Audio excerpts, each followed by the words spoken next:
Hello everybody and welcome back to another episode of the Director of Football Sabotage with Livorno. Now in today's episode we're going to be having the two legs of our Italian Cup semi-final against Brescia. But before we get into that, we'll check out the results since the last time we met. So after the January transfer window, we faced 18th place Crotone in the very next game. Skrbek gave us the lead in the 73rd minute after we pretty much dominated the match. They equalised 3 minutes later through Simone Palombi. And then Skrbek saved us in the 91st minute to give us the 3 points in what was a really tough game. We then went away to Juventus and didn't really cause any upset. We got beat 3-0. Juan Miranda, Bernardeschi and Pjanic with the goals for them. It was quite an even game on the stats, and perhaps on another day we might have been able to scrape through with a draw, but they were far too clinical and unfortunately it was a defeat. And finally we played Palermo at home and we managed to win 3-1. Galvan gave us the lead in the 18th minute. They equalised through Balic in the 45th minute, just before half time I think. And then Jonsgaard and Skrbek got 2 goals in 2 minutes in the 75th and 77th minute consecutively. And we got another 3 points against Palermo, which is a decent result. And after them set of fixtures, that sees us lying in 7th place in a Europa League spot, which isn't too bad. We are 4 points off Roma in 6th position, so we are getting cut adrift a little bit, and we're only 4 points away from 10th place Torino, so by no means are we comfortable in the top half of this division, but I think after the run of games that we've got coming up, I think we should be. So in today's episode, it is going to be the 2 Italian Cup semi-final legs. They are separated by 3 league games, so we'll just review them as they come in. I've said it from the beginning of this season, that Italian Cup was going to be incredibly important to us. Now that we've got a semi-competent side, getting far in the Italian Cup might be a big boost for our reputation, which will be a huge, huge thing for us. So this is how we're going to line up for today's game. Dullo will start in goal, Belangioli, Carpano, Tagliapietra and Muru will start in defence. Ranocchia, Hugo Fernandez, Jonsgaard and Galvan in the diamond, with Skrbek and Zak leading the line. And we kick off on what might be the squarest pitch I've ever played on, but I think that'll suit us quite well. Obviously, Brescia are a Serie B side. They're doing okay in Serie B. I think they were 7th the last time I checked. But I would like us to absolutely smash them in this first leg so I can sort of rotate for the second leg. But I'm not expecting it. You know, we are away from home. They've obviously done well to get to this point in the Italian Cup. So I'm definitely not expecting a freebie, as this first half an hour can attest to. There's been absolutely nothing happened. Ranocchia picks up a yellow card. That's the highlight of the game. Oh, what an exhilarating first half that was. Let's get into the second. Half an hour to go. Still absolutely nothing happening in the way of anything. So we're going to get Brian Galvan off. We're going to get Ante Coric on in his place. And we're going to change him an advanced playmaker. See if that can make any difference. We're going to get Jonsgaard on the attacking role as the Mezzala as well. I'm thinking maybe get Shea Picasso on for one of our strikers. We'll see who's performing better in the next 10-15.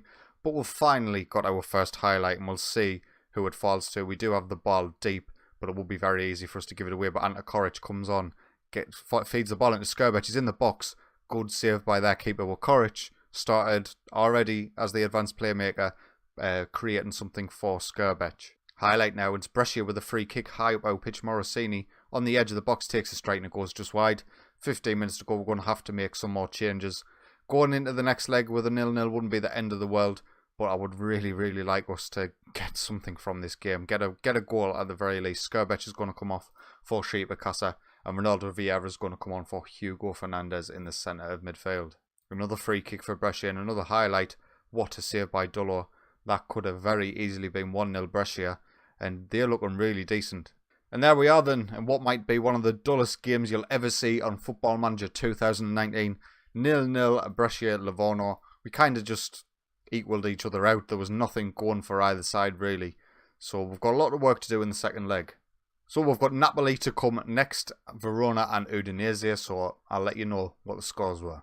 So following on from our first leg in the Italian Cup semi-final, we then played Napoli away from home and got beat 3-0.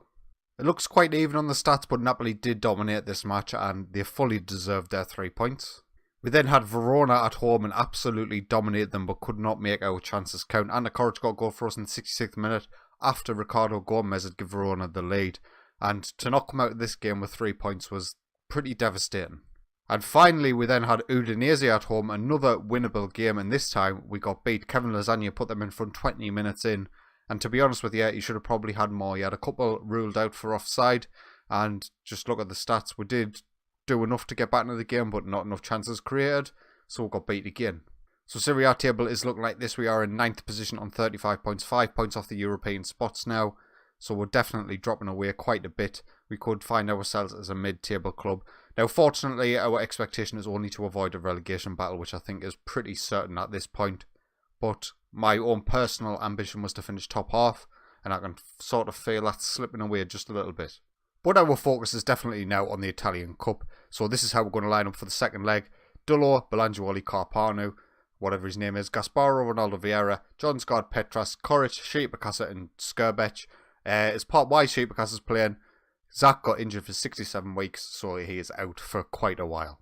So we kick off. We know we need to win this game. 0-0 in the first leg was obviously a disappointing result, but well, at least we know now what we'll have to do. There's no trickiness here. If we get beat, we're out. Sheepakasa's in on goal. Just mistake from their defence and he can't finish his dinner. Sheepakasa and Skirbeck really annoy me sometimes. They miss so many clear-cut chances. And I mean, it's good that they get the chances, but they're just poor finishes. Brescia on the ball now, 7 minutes in, cutting down this right-hand side. Can we get a challenge in? We've got plenty of men back, and hopefully we can nick this ball and maybe counter. So much space on this left-hand side after they've worked it well to get it over there. Ianni's at the back post. Lanny. Is it Lanny or Ianni? I have no idea. But he has put them 1-0 up in front. Some good play from them. They kept the ball for a very long time. We did pressure them really well at the same time, but Dullo should be doing much better at his back post. If he's not going to keep hold of that ball, he's got to get it out, not knock it straight back into his the attacker's place. But I can't even speak. Another highlight, looks like it might be another Brescia attackers there high up the pitch, and Viviani could have put them 2-0 up quite easily. We are all sorts out of it here. And there we are, half time. We'll find ourselves 1-0 down in an Italian Cup semi-final against a Serie B side. I don't know what's happened to our team recently, but we're not playing particularly well, and I'm going overload for the rest of this match. I'm not even bothered. 15 minutes to go, not a lot happening on our end. Sheepakasa having a really poor game. We're going to get Samuel Longo on in his place. We'll put him as a deep line forward on attack. Belangioli's not having the best game, so we're going to get Alexander Madsen on for him. And that's all we're going to do. Brescia having an excellent game. We cannot get back into this game. Pushing the tempo, push the directness of the pass. See if we can maybe catch them, but it looks like they're defending extremely well. Still in the same formation as they were at the beginning of the game. But it looks like we're going to get out the Italian Cup semi-final against Brescia. 4 minutes to go. Please, somebody, anybody, just give us a tiny bit of hope. Not even a chance in the second half. Nothing. That is absolutely terrible by us. That one of the worst performances of the season so far. The last 5 games or so we've been absolutely terrible, and we've just followed up there, getting beat by Brescia 1-0 out of the Italian Cup. That was my last vestige of a hope of a successful season. I mean, obviously, facing confidence crisis. Samuel Longo, what are you even doing here? Well, we did get 900 grand for getting beaten in the semi-final. I'd imagine our reputation will increase next season based on getting to that point in the cup competition, but to lose it in the way we've just have, them last 5 games have just been shocking. Anyway, we'll put that to the back of our mind. The next episode will be against Inter Milan. That's mid-April, and then we'll come back for the final game of the season against Perugia in the episode after that. Anyway, if you have enjoyed today's video, please consider leaving a like, and if you enjoy my content, get yourself subscribed. But until next time, take it easy.